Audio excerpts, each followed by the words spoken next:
Hola, tercer año, bienvenidos al aula virtual del 2021 de prácticas del lenguaje. ¿Recuerdan esto?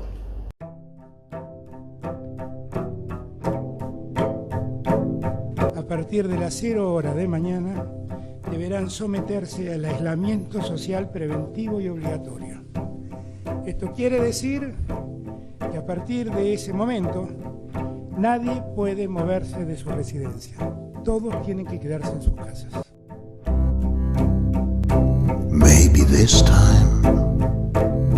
Maybe this time I'll outwit my past.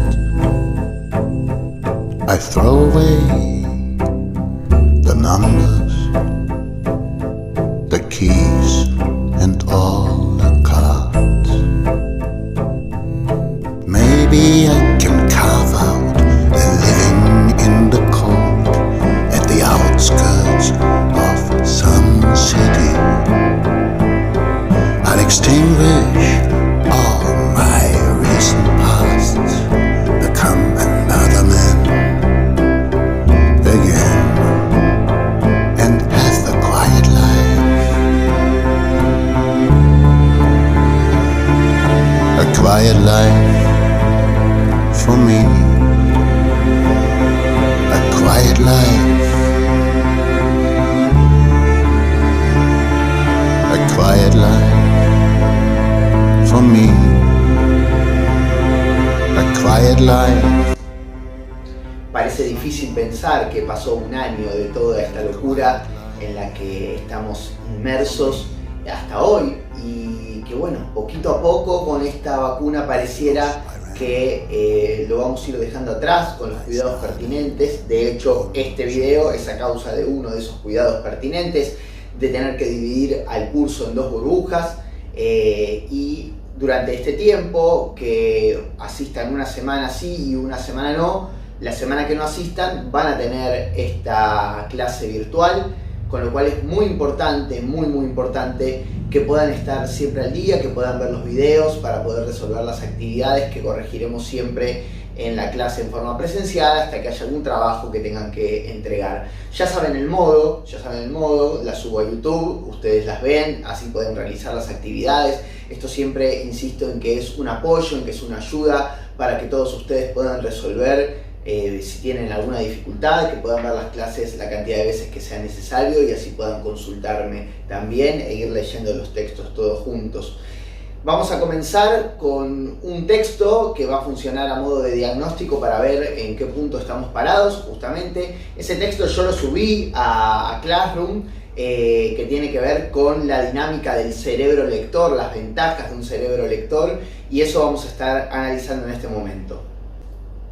Este texto, Secretos íntimos de un cerebro lector, así es como se llama el texto, aborda cómo nosotros tenemos ventajas sobre las personas que no leen, ¿sí? Pero no hablo de una superioridad ni desde lo moral, sino desde un entrenamiento que el cerebro logra y que da como resultado una comprensión lectora. Cuando hablamos de comprensión lectora tenemos que tener en cuenta que nos sirve desde la comprensión de un protocolo, una receta de cocina como algo sencillo, resolver un problema matemático que no abarque simplemente la cuestión del cálculo en sí mismo, sino a lo que es el procedimiento. Es decir, los procedimientos merecen una comprensión lectora acorde a lo que se esté tratando de interpretar. Por eso, acá en este texto, que se habla mucho de la neurología, la lingüística, la psicología, cómo el cerebro va desarrollándose en la medida que va teniendo un entrenamiento a la hora de la lectura. Vamos a ver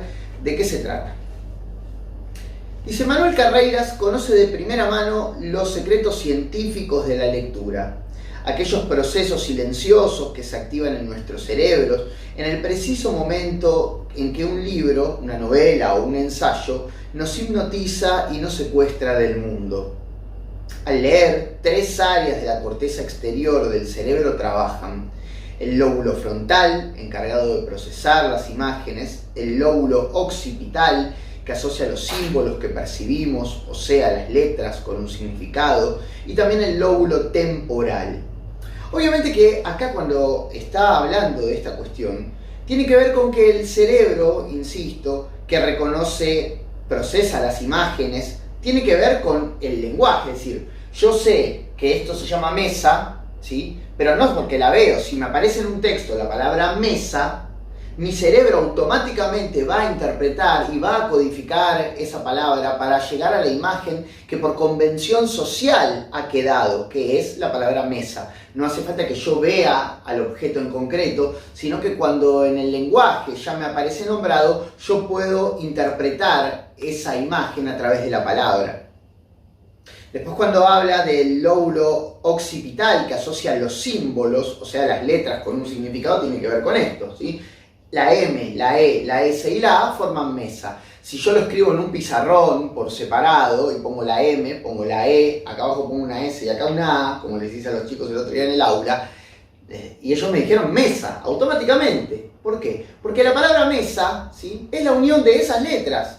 Yo no las voy a unir de otra manera, ni de atrás para adelante, ni en diagonal, porque mi cerebro automáticamente las agrupa. El cerebro humano tiende a agrupar.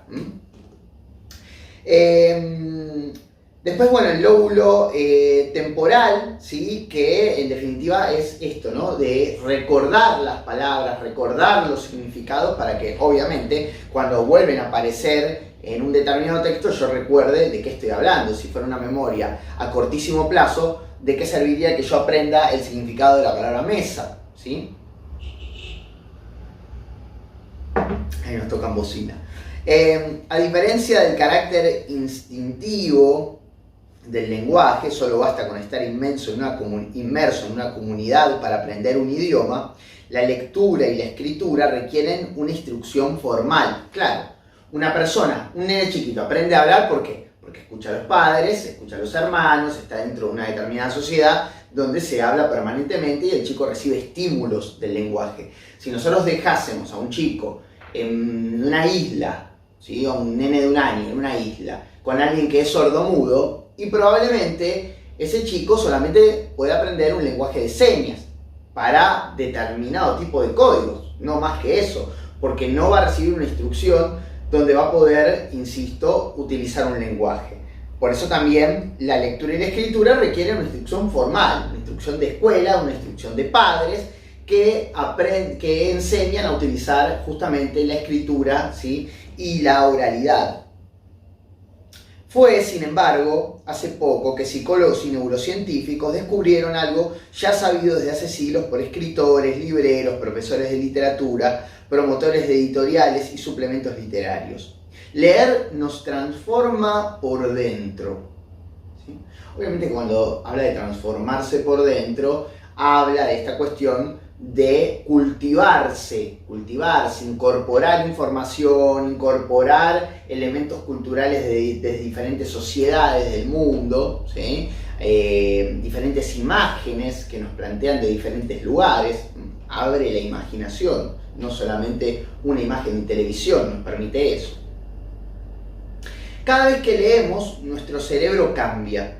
La lectura provoca alteraciones estructurales como todo aprendizaje, dice Carreiras.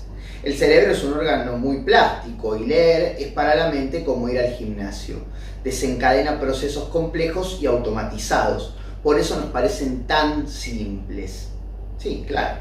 En definitiva, cuando yo voy leyendo, voy tomando cierta gimnasia, cierto ejercicio y cada vez voy subiendo más en la categoría de la dificultad del libro. Cuando hablo de dificultad, hablo de lo complejo de la trama, de la cantidad de páginas. De repente puedo empezar leyendo una novelita corta y puedo llegar hasta una saga entera de Harry Potter para entender que como lector he tomado impulso. Si alguien va a un gimnasio y empieza a hacer pesas, no va a arrancar con pesas de 80 kilos. Va a arrancar despacito, porque si no se va a desgarrar los músculos rápidamente. Es decir, todo tiene un proceso, la lectura también. Por eso dice que la lectura está omnipresente en nuestra sociedad de la hiperinformación. Curiosamente, una vez que aprendemos a leer, no podemos hacer otra cosa que leer palabras. Y lo hacemos a una velocidad tremenda, 4 palabras por segundo. Podrían hacer el ejercicio en 30 segundos de ver cuántas palabras son capaces de leer en voz alta. de repente tienen una dificultad y dirán onomatopeya, bueno, esto tiene que ver con el ejercicio que les decía recién, poder entrenar la capacidad de la oralidad y la capacidad de la lectura. Ninguna actividad humana moviliza y ejercita tantas variedades de memoria como la lectura. Al leer ponemos en acción la memoria verbal y visual. Realizamos varias operaciones complicadas de codificación, ortográfica, semántica, fonológica. Claro, cómo están escritas las palabras, no es lo mismo decir paso que pasó. Si yo no reconozco la tilde en la palabra y digo paso, no van a entender si tengo que decir pasó por allí, ¿sí? Cambia el tiempo verbal, hasta puede cambiar el significado de la palabra. Si digo no es gratis, o digo no, es gratis, estoy diciendo exactamente lo contrario con las mismas palabras, solamente que hay una tilde, hay una coma, ¿sí? como signo de puntuación, ¿sí? Nuestro cerebro, por ejemplo, es sensible a la ortografía, a la posición de las letras en una palabra. No es lo mismo sol que los, y sin embargo tiene las mismas letras en diferente orden. Cuando leemos cuentacarreiras, no nos detenemos letra por letra, escaneamos el texto, leemos a pantallazos, extraemos información a través de muchas fuentes de información. De ahí la importancia de la tipografía, la relevancia del diseño gráfico, del traje que viste un texto, lo cual explica por qué no es exactamente lo mismo leer en un libro, en internet o en un Kindle. Obviamente que los de la vieja escuela prefieren el libro, otros prefieren internet, y personas, no me acuerdo cuál de las chicas el otro día me dijo en el aula, creo que Nayara Mondino, que leía a través del Kindle, ¿no? Que es obviamente mucho más barato la cantidad de libros que se pueden leer y funciona con la luz, con lo cual no te daña la vista. Bueno, son cosas muy interesantes.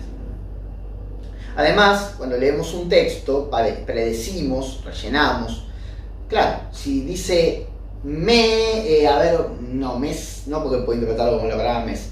Si dice cuadro y le falta la O, yo voy a decir cuadro, lo voy a autocompletar en mi mente, como hace el teléfono, ¿sí? Lo hacemos nosotros con nuestra misma mente, porque el cerebro tiende a completar todo lo incompleto que ve, ¿sí? Con las palabras, con cualquier cosa en general, ¿sí? La dinámica es... la lectura es dinámica y se hace salteando letras y pedazos de palabras, por eso para ejercitar la memoria y retrasar los síntomas del Alzheimer, los problemas de la memoria, la mejor recomendación es leer habitualmente y hablar una segunda lengua, revela el especialista. Por eso es tan importante quienes aprenden a hablar en inglés, en francés, en portugués. Una segunda lengua amplía muchas zonas del cerebro. Leer así no es una actividad marcada por la pasividad, es el combustible de las neuronas, una actividad que nos enriquece cerebralmente. Según un estudio realizado en la Universidad de Cambridge, Inglaterra, si una palabra viene acompañada por una serie de estímulos no lingüísticos, cuando la leemos, ya sea un sonido, un olor, una sensación, cada vez que nuestro cerebro vuelva a percibirla, se estimularán también las áreas encargadas de procesar el estímulo no lingüístico asociado. O sea, cuando leemos palabras como chocolate, nuestro cerebro se activan aquellas zonas que utilizamos para captar olores y gustos. Yo digo milanesas con papas fritas, ahora que son las 8:30 de la noche, y ya estoy oliendo milanesas y papas fritas. ¿Por qué? Porque mi cerebro reconoce eso como algo que le gusta. Lo mismo a quien le gusta el chocolate mucho, sí puede sentir el gusto aunque no lo esté degustando en ese momento. ¿Se entiende? La lectura conecta a personas a través de décadas y kilómetros. Rompe las barreras del tiempo y el espacio. La lectura y su hermana siamesa, la escritura, nos permite transmitir pensamientos de generación en generación. Se puede legar toda una cultura porque ha quedado impresa, mientras que los rasgos de la oralidad se pierden en el aire. ¿Cómo hablaban los egipcios? Bueno, si uno va a una pirámide se encuentra con los jeroglíficos, la forma de comunicación, ¿no? Y las diferentes lenguas, las diferentes culturas, que hay que entender que surgen en diferentes tiempos, diferentes lenguas madres, la nuestra es el latín, ¿sí? Sin la lectura viviríamos en un mundo meramente inmediato, en un presente continuo, no tendríamos la capacidad de abstracción e imaginación que la escritura y la lectura incentivan. Leer también nos vuelve más veloces mentalmente y permite que nuestra experiencia sensorial sea más rica. La lectura inmersiva y profunda es el antídoto contra la tiranía de la superficialidad y brevedad de las redes sociales que nos bombardean con estímulos, dejándonos siempre como adictos, o peor, como los perros de Pavlov que salivaban ante un nuevo sonido. En nuestro caso, la lucecita del celular. Bueno, acá algo que hablamos muchas veces, sí, que tiene que ver con lo débiles que somos ante las redes sociales. A ver, acá yo no me la voy a dar de no tengo redes, porque yo tengo Instagram, tengo Twitter, tengo redes sociales y las utilizo. Ahora, habla del perro de Pavlov. Pavlov, un cognitista, un científico importante que hizo un experimento con un perro, ¿no? Y que quería que coma a una determinada hora y a las 9 de la mañana hacía sonar una campanita. El perro iba, comía y llegó un momento que dejó de sonar la campana y el perro ya estaba automatizado a ir y comer, es decir, a una determinada hora. Y nosotros con los teléfonos nos pasa lo mismo. De repente estoy leyendo, bueno, ahora el teléfono está grabando, no me da la posibilidad de que si me suena yo pierda la concentración de lo que estoy haciendo y vaya a utilizar el teléfono, que eso es lo que le pasa a la gente en general. Entonces pierde el poder de concentración. Entonces dice que la lectura nos mete en un lugar, nos compenetra, ¿sí? Y automáticamente nos pone en una posición mucho más cultural, ¿sí? Y de mucho más concentración que habitualmente no tenemos. Para terminar, Stéphane Mallarmé, el gran crítico y poeta francés del siglo XIX, decía que al leer un concierto solitario y silencioso se produce en nuestra mente. Todas nuestras facultades mentales están presentes en esa exaltación sinfónica. Neurocientíficos y psicólogos como Carreiras ahora amplían esta imagen que dice, leer es una actividad tan musical como eléctrica, todo un festín para el cerebro. A ver, ¿por qué habla de música? Porque cuando yo estoy leyendo es alguien que preparó un texto para nosotros. Alguien que preparó una novela, un cuento. Entonces en nuestra mente los hechos van pasando lentamente o rápidamente según nuestro ritmo de lectura, pero en definitiva funciona así, está armado como una sinfónica de un tipo que está dirigiendo una obra y que, bueno, tiene que ver, ¿sí?, con darle un orden. Nosotros en nuestra mente cuando leemos también tenemos un orden.